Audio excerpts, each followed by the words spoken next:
सभी भक्तों को राधे राधे। ओम नमः शिवाय। ओम श्री शिवाय नमस्तुभ्यम। आप सभी भक्तों को भैया दूज की हार्दिक शुभकामनाएं। साथ ही आप सभी भक्तों का एस्ट्रो हिमांशु शर्मा के चैनल पर हार्दिक स्वागत है। जैसा कि आप सभी भक्तजन जानते हैं कि आज भैया दूज के पर्व का दिन है, उसी को लेकर आज हम आपके समक्ष उपस्थित हुए हैं कि भैया दूज पर, जो कि आज ही के दिन 2024 का त्योहार है, उस पर जानेंगे कि तिलक लगाने का शुभ मुहूर्त क्या है, शुभ योग क्या कुछ बन रहा है, इसका महत्व क्या है, इसकी पूजा विधि क्या कुछ रहने वाली है। इस पर आपको बता दें कि आज पूरे देश भर में भैया दूज या यम द्वितीया का पर्व मनाया जा रहा है। इस दिन सौभाग्य योग, शोभन योग, लक्ष्मी नारायण योग समेत कई अन्य शुभ योग बन रहे हैं, जिससे इस पर्व का महत्व भी बढ़ गया है। भाई बहन के प्रेम का, प्यार का प्रतीक इस पर्व का बहनें पूरे साल भर इंतजार करती रहती हैं और भाई को तिलक लगाती हैं। तो आइए जानते हैं विस्तार से एक बार फिर कि भाई दूज के दिन तिलक पर शुभ मुहूर्त क्या कुछ रहने वाला है, कथा और भाई दूज की पूजा विधि। इससे पहले एक बार एक नजर में देख लें कि कार्तिक मास के शुक्ल पक्ष की दूज की तिथि, जिसको हरियाणवी भाषा में बोला जाता है, एस्ट्रोलॉजी में इसको द्वितीया तिथि बोला जाता है, को हर वर्ष भाई दूज का पर्व मनाया जाता है। और इस बार यह शुभ तिथि 3 नवंबर यानी आज ही के दिन पड़ रही है। भाई बहन के प्रेम के, प्यार के प्रतीक इस पर्व को यम द्वितीया भी कहा जाता है। इसी त्योहार के साथ 5 दिवसीय जो दीपोत्सव का त्योहार था, उसका समापन होता है, अर्थात पंच महापर्व दिवस, जो कि 5 दिनों का महापर्व था, उसका समापन होता है। भाई दूज के दिन बहनें भाइयों को रोली और अक्षत लगाकर उनकी जो है तरक्की और लंबी उम्र की कामना करती हैं। यहाँ पर अक्षत का मतलब चावल से होता है, दान से होता है। पौराणिक मान्यताओं के अनुसार इस तिथि को यमुना माई ने अपने भाई यमराज को घर पर आमंत्रित किया और स्वागत सत्कार टीका लगाया था। तभी से हर वर्ष जो है यम द्वितीया पर्व मनाया जाता है।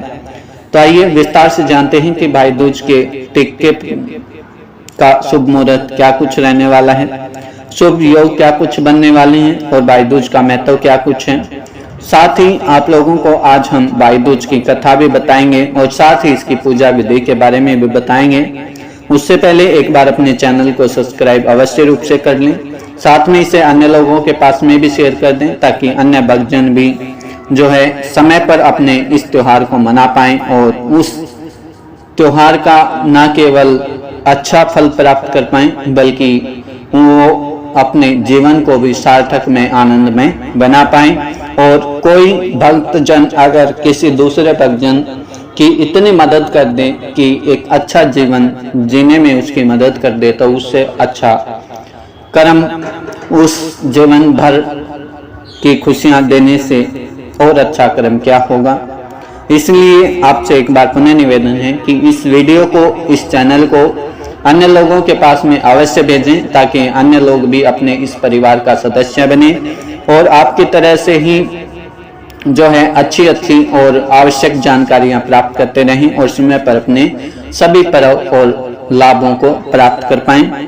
बात करते हैं कि रविवार के दिन भाई दूज के पर्व का महत्व।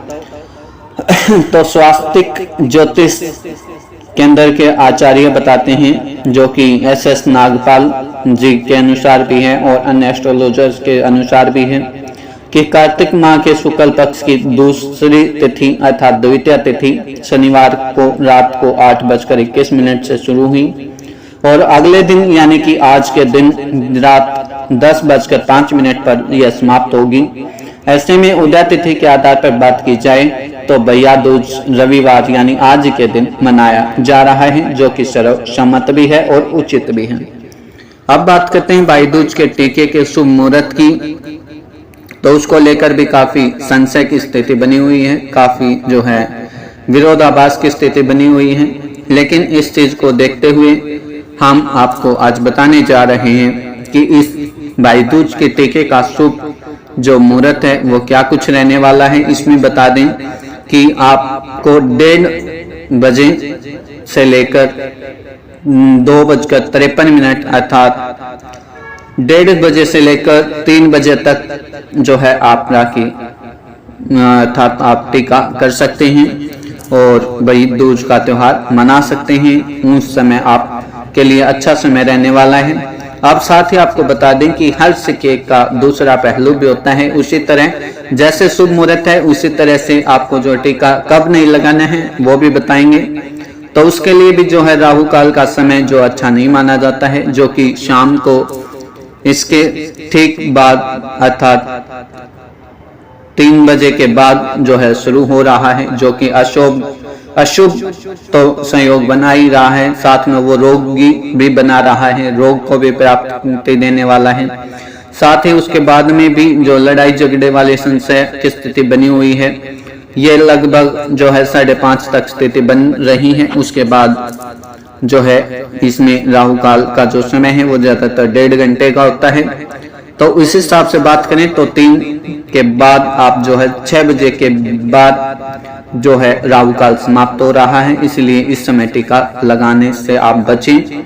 आप बात करें शुभ योगों की तो भाई दूज पर कई शुभ योग भी बनने जा रहे हैं, जिससे इस त्योहार का महत्व और भी कई गुना बढ़ गया।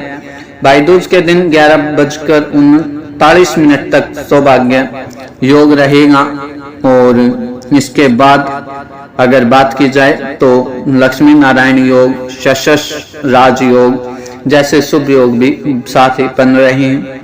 अब बात करते हैं, जैसा कि हमने शुरुआत में कहा था कि इसके महत्व के बारे में भी चर्चा होगी। तो जैसा कि अन्य एस्ट्रोलॉजर्स भी बताते हैं और उनका अनुमान भी है, अपने पुराने ग्रंथ भी बताते हैं कि भाई दूज के दिन बहनें और भाइयों के माथे पर रोचना कर उसकी लंबी आयु की कामना करती हैं अर्थात तिलक लगाती हैं। भाई के बहन के घर जाकर भोजन करने से दोनों के यहाँ घरों में सुख समृद्धि आती है, वहीं बहन के सौभाग्य में वृद्धि होती है। कहा कि इस त्योहार का संबंध मृत्यु के देवता यमराज और उनकी बहन यमुना से है। मान्यता है कि इस दिन अगर यमुना में भाई बहन स्नान करें तो दोनों की आयु बढ़ती है और सुख समृद्धि आती है। कहा कि स्नान नहीं कर सकते तो यमुना नदी का स्मरण कर स्नान कर लेना चाहिए। अब इसकी कथा की बात की जाए तो यमुना और यम अर्थात यमराज दोनों जो भगवान सूर्य के संतान हैं, दोनों भाई बहनों में बहुत ही स्नेह था, प्रेम था, लेकिन यम काम की व्यस्तता के कारण बहन से नहीं मिल पाते थे। एक दिन यमुना जो बहन थी यमराज की, वो उनके घर गई। बहन को देखकर यमराज बहुत खुश हुए।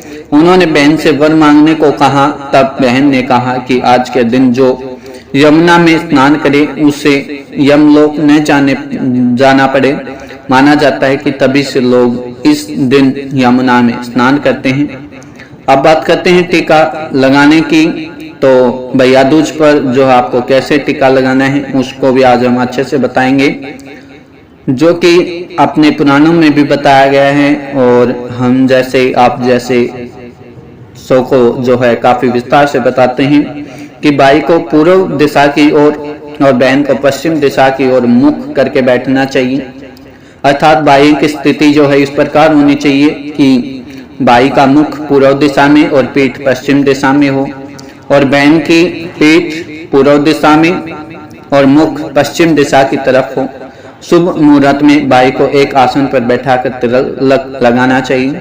छोटे भाई को अंगूठे से और बड़े भाई को अनामिका उंगली से जो है दीप शिखा की तरह तिलक लगाना चाहिए और नारियल को गोद में रख दें। इसके बाद उसे भोजन कराना चाहिए। भाई को बहन को यथा सामर्थ्य अर्थात जितना उनका सामर्थ्य हो उतना वस्त्र, दक्षिणा आदि देना चाहिए। इस वजह से भाई के बल और आयु में वृद्धि होती है और बहन को सुख समृद्धि में जो है काफी बल मिलता है। और इसी तरह यह जो है भाई बहनों के लिए खुशियों की सौगात लेकर उपस्थित होता है। साथ ही इन्हीं शुभकामनाओं के साथ में भी हम आप सभी भक्तों को पुनः एक बार वही आग्रह करते हैं कि अपने इस चैनल को अवश्य रूप से अन्य लोगों के पास में शेयर करते हुए अपने इस परिवार को और भी विस्तार दें और भी लोगों को इस परिवार का सदस्य अवश्य रूप से बनाएं, ताकि समय पर सभी लोगों की मदद की जा सके, चाहे वो एस्ट्रोलॉजी की तरफ से हो, अर्थात चाहे वो पतरा दिखाने से हो या और कोई पंडिताई संबंधी कार्य से हो, मीन्स यथा योग्य जिसका भी जैसा भी संभव हो पाएगा सबकी मदद की जाएगी। उसके लिए सबसे पहली शर्त यही रहने वाली है कि वो अवश्य रूप से अपने इस परिवार का एस्ट्रो हिमांशु शर्मा के परिवार का सदस्य हो, तभी जो है वो कुछ न कुछ अच्छे कर्मों में भागीदारी हो सकता है। उसके साथ ही हमारी यही कामना रहती है कि सभी लोग खुशियों से समृद्ध हों, सभी सुख में रहें। इन्हीं सभी जानकारियों के साथ में हमारे संग जुड़े रहें और अन्य लोगों को भी जोड़ते रहें। राधे राधे।